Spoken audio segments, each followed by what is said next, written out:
एक 23 साल के लड़के ने न केवल ब्रिटिशर्स के खिलाफ हथियार उठाए बल्कि अपनी कलम की ताकत से उनके छक्के छुड़ा दिए। बस 23 साल की उम्र में ब्रिटिशर्स को घुटने टेकने पर मजबूर करने वाले और भारत माता की जय जयकार करते हुए खुशी खुशी फांसी का फंदा चूमने वाले वीर भगत सिंह किसी परिचय के मुख्ताज नहीं है। महान क्रांतिकारी भगत सिंह का अल्प जीवन काफी प्रेरणा देने वाला है और हम आज के इस वीडियो में भगत सिंह के जीवन के बारे में जानेंगे।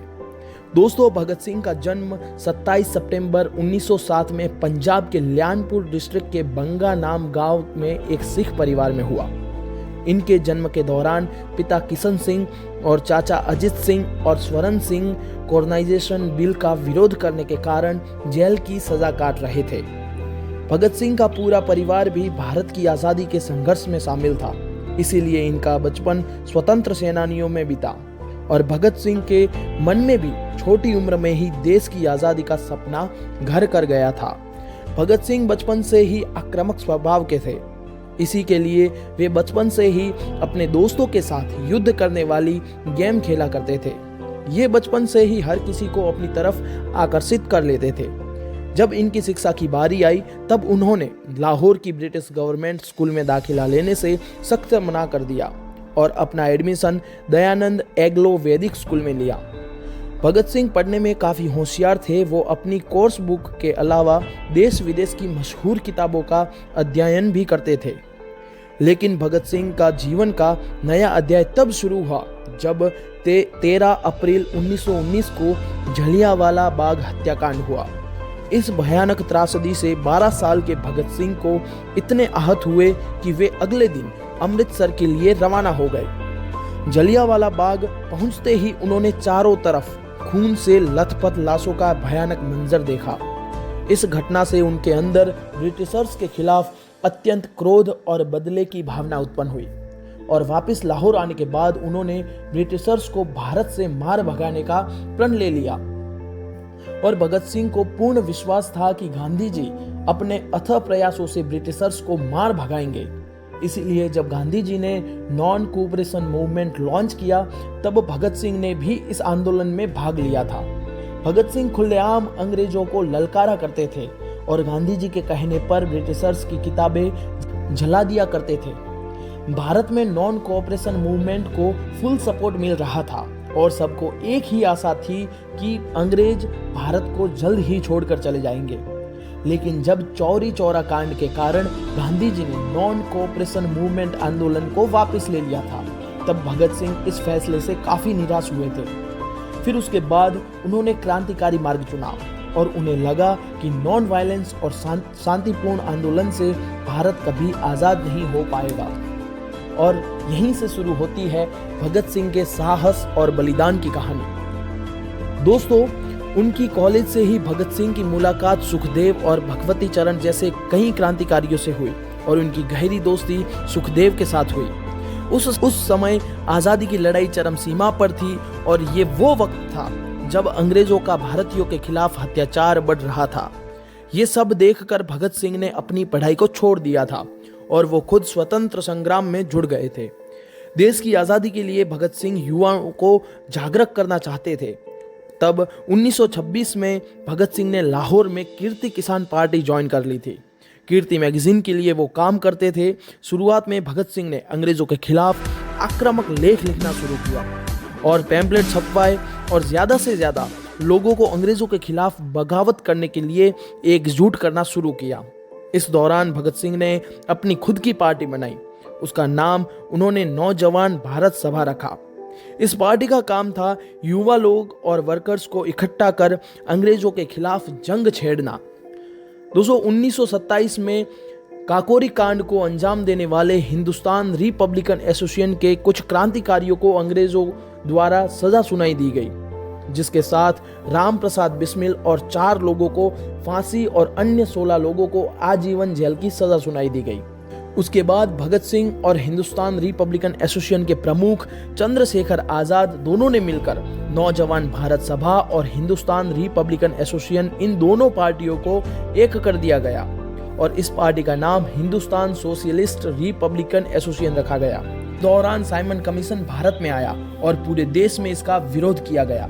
लाहौर में एक विरोध को लाला लाजपत राय लीड कर रहे थे। ये लोग साइमन कमीशन गो बैक के नारे ही लगा रहे थे कि पुलिस ने इन पर लाठीचार्ज कर दिया। इस दौरान लाला लाजपत राय को सर पर लाठी लग गई थी और वो गंभीर रूप से घायल हुए थे और हॉस्पिटल में उनके ये आखिरी शब्द थे कि इनकी मृत्यु ही ब्रिटिशर्स के ताबूत पर आखिरी कील साबित होगी। लाला लाजपत राय और अन्य पार्टी के मेंबर्स की मृत्यु के कारण भगत सिंह का गुस्सा सातवें आसमान पर था और वो किसी भी हाल में बदला लेना चाहते थे और उन्हें चंद्रशेखर आजाद, राजगुरु, अन्य लोगों के साथ जेम्स स्कॉट को मारने की योजना बनाई। जेम्स स्कॉट ने ही सब प्रदर्शनकारियों पर लाठीचार्ज करवाई थी। जिस पुलिस थाने में जेम्स स्कॉट था, उस थाने के बाहर भगत सिंह और उनके साथी छुप गए थे और स्कॉट का बाहर आने का इंतजार कर रहे थे और जैसे ही एक पुलिस ऑफिसर बाहर आते दिखा, उन्होंने गोलियों की बरसात कर दी और वहां से भाग गए। इस हत्याकांड में बहुत बड़ी गलती हो गई थी क्योंकि स्कॉट की जगह लाहौर के डीवाईएसपी जेम्स सॉन्डर्स की हत्या कर दी थी। सॉन्डर्स की हत्या की खबर पूरे भारत में आग की तरफ फैल गई थी और उसके बाद ब्रिटिश सरकार ने उन्हें पकड़ने के लिए चारों तरफ जाल बिछा दिए थे। हर जगह पुलिस उन्हीं को ढूंढ रही थी। भगत सिंह ने पुलिस से बचने के लिए अपने बाल और दाढ़ी कटवा दी थी। भगत सिंह और उनके साथीगण सभी लाहौर से कोलकाता चले गए और 1 साल तक अंग्रेज सरकार सरदार भगत सिंह को पकड़ने में नाकामयाब रहती है और 1919 में भगत सिंह खुद ही अरेस्ट हो गए थे क्योंकि 1919 को सेंट्रल असेंबली में 2 बिल पास किए जा रहे थे, ट्रेड डिस्प्यूट बिल और public safety bill. Trade dispute bill workers के अगेंस्ट था और पब्लिक सेफ्टी बिल सोशलिस्ट पर लगाम लगाने के लिए लाया जा रहा था। काफी विरोध के बावजूद भी ब्रिटिश गवर्नमेंट इस बिल को पास करने जा रही थी और इसीलिए भगत सिंह, चंद्रशेखर आजाद, राजगुरु, बटुकेश्वर दत्त, सुखदेव के साथ इन सब ने मिलकर दिल्ली सेंट्रल असेंबली में बॉम्ब ब्लास्ट करने की योजना बनाई। भगत सिंह चाहते थे कि ब्रिटिश सरकार का ध्यान जनता की मांगों की ओर जाए, इसीलिए उन्होंने लो इंटेंसिटी बॉम्ब ब्लास्ट करने का निर्णय लिया था और ये बॉम्ब किसी को मारने के लिए नहीं था। 8 अप्रैल 1919 को भगत सिंह बटुकेश्वर दत्त के साथ 2 बॉम्ब और कुछ पैम्पलेट्स के साथ दिल्ली सेंट्रल असेंबली में पहुंचे और खाली जगह देखकर उन्होंने बॉम्ब फेंक दिया। बॉम्ब ब्लास्ट काफी जोरों से हुआ, पूरा असेंबली हॉल धुओं से भर गया था और इसके बाद भगत सिंह ने पैम्पलेट्स को हवा में उड़ा दिया था जिसमें लिखा था, बहरों को सुनाने के लिए धमाका जरूरी है। अगर भगत सिंह चाहते तो धुआं का फायदा उठा के भगत सिंह भाग सकते थे, लेकिन उन्होंने ऐसा नहीं किया, लेकिन पूरे हॉल में इंकलाब जिंदाबाद के नारे लगाने चालू कर दिए और खुद को गिरफ्तार करवा लिया। इसके बाद ब्रिटिश सरकार भगत सिंह के खिलाफ 2 केस चलाती है, असेंबली बॉम्ब केस और जेपी सॉन्डर्स की हत्या का केस। अब बात करते हैं कि गिरफ्तार के बाद भगत सिंह के साथ क्या हुआ। भगत सिंह जेल में जाकर भी अंग्रेजों के खिलाफ संघर्ष जारी रखा। इनके साथ ही जेल में रहने वाले भारतीयों के लिए उन्होंने उचित सुविधाओं की मांग की। इसके लिए भगत सिंह और उनके साथियों ने 64 दिन की भूख हड़ताल की थी। इस हड़ताल से अंग्रेजी अफसर घबराने लगे। भगत सिंह जेल में भी आजाद था। वो जेल में रहते हुए भी ब्रिटिश पुलिस की नाक में दम कर रखा था। इस बीच 7 अक्टूबर 1930 को सॉन्डर्स मर्डर केस के तहत भगत सिंह, सुखदेव तथा राजगुरु को फांसी की सजा सुनाई दी गई और 24 मार्च 1931 को इन्हें फांसी देने का निर्णय लिया गया।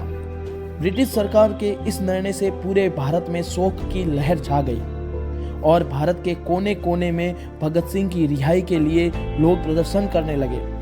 भगत सिंह को फांसी का कोई डर नहीं था। उनका वो देश प्रेम अभी भी बरकरार था और वो और भी खुश थे। वो अपनी भारत माता के लिए अपने प्राण न्योछावर करने के लिए खुशी खुशी तैयार थे, परंतु भारतवासियों को इनके फांसी की सजा मंजूर नहीं थी। देश भर में हाहाकार मच गया था। जैसे 24 तारीख नजदीक आ रही थी, वैसे वैसे लोगों का प्रदर्शन एक भयंकर रूप ले रहा था। जगह जगह हंगे होने लगे।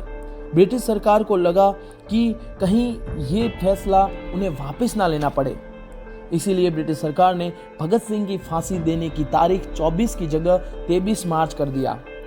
23 मार्च के दिन भगत सिंह उन अफसर के साथ खुशी खुशी मौत को गले लगाने चल बसे।